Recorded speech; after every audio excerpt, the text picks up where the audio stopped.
এটা পিসিওএস এর awareness month, তাই এটা পিসিওএস অ্যাওয়ারনেসের জন্য এটা স্পেশালি ভাবলাম যে একটু বলি তোমাদের যে ন্যাচারালি কি করে পিসিওএসকে তুমি কন্ট্রোল করতে পারো। এগেন বলছি কন্ট্রোল, তুমি সারাতে পারবে না, পিসিওএস কখনো সারবে না, ওটা তোমার ছিল ওটা তোমার থাকবে, কিন্তু পিসিওএসকে জলিবেল তুমি কন্ট্রোল করতে পারো।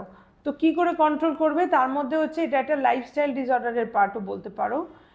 পুরোটাই যে লাইফস্টাইল তা না, কিছুটা ফ্যামিলি হিস্ট্রি থাকে, কিছুটা জেনেটিক পার্ট এখন বলা হচ্ছে, বাট একটা এনভায়রনমেন্টাল বা লাইফস্টাইল পার্টটা তো রয়েছে। তো সেইটা হচ্ছে তোমার হাতে।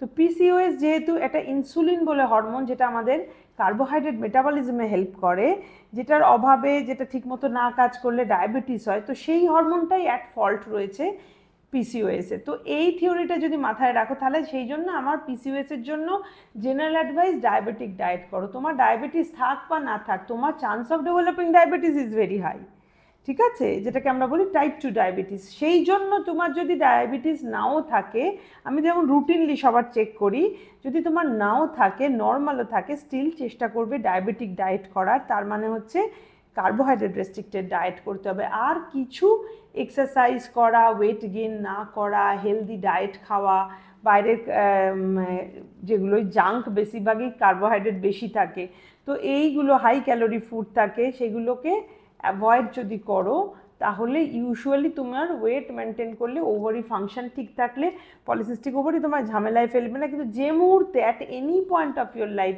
তুমি যেই কার্বোহাইড্রেট ইন্ডালজ করা শুরু করবে, সঙ্গে সঙ্গে কিন্তু তোমার চান্স অফ ডায়াবেটিস হাই হবে, হাইপার কোলেস্টেরোলেমিয়া বা ট্রাইগ্লিসারাইড লেভেল বেড়ে যাওয়ার চান্স থাকে। এগুলোকে আমরা বলি প্রেশারও তার সাথে বাড়ে, এগুলো মেটাবলিক সিনড্রোম। তো এইটা হচ্ছে একটা পিসিওএস এর লং টার্ম সিকোয়েলি বলতে পারো। তো কন্ট্রোল না করতে পারলে এগুলো অবধারিত হতে থাকে, বাট কেউ যদি খুব সুন্দর কন্ট্রোল রাখে, তার ওভুলেশন ইনডিউস করা। যেমন আমি সেদিন একটা পেশেন্ট পেলাম যার হাইট হচ্ছে তোমার 4 ফুট ধরো 7 বা 8, মানে যথেষ্টই ছোট, কিন্তু ওয়েট ওর প্রায় 90 কিলোর উপরে। তো এই ক্ষেত্রে ওর ধরো নর্মাল ওয়েট 50-এর মধ্যে হওয়া উচিত ছিল, প্রায় 40 কিলো ওভারওয়েট।